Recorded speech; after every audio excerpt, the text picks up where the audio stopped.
प्रेमसंबंधाच्या संशयातून चौघांमध्ये झालेल्या वादानंतर दोघा भावांनी मिळून 3 जणांवर लोखंडी रॉड व लाकडी बॅटने जीवघेणा हल्ला केल्याची धक्कादायक घटना घडली आहे।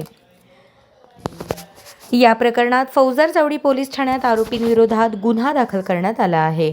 16 ऑगस्ट रोजी सायंकाळी 6:15च्या सुमारास एका हॉस्पिटलजवळील नाल्याजवळ आरोपी रोहन श्याम पवार वय 29 व रोहित श्याम पवार वय 35 राहणार गणेशनगर मडकी वस्ती यांनी फिर्यादी राज श्रीपाद पवार वय 29 राहणार जुनी मिल लक्ष्मीचाळ डोणगाव रोड आणि त्यांच्यासोबत असलेल्या एका महिलेला गाठले। तिचे व तुझे अफेअर आहे असा संशय घेऊन आरोपींनी फिर्यादीला शिवीगाळ केली। त्यानंतर त्या दोघांना खल्लास करून टाकू असे म्हणत आरोपी रोहितने लोखंडी रॉडने तर रोहनने लाकडी बॅटने राज पवार आणि त्या महिलेच्या डोक्यावर, पाठीवर आणि हातावर जबर मारहाण केली। या हल्ल्यात दोघेही गंभीर जखमी झाले असून आरोपींनी त्यांना जीवे मारण्याचा प्रयत्न केला।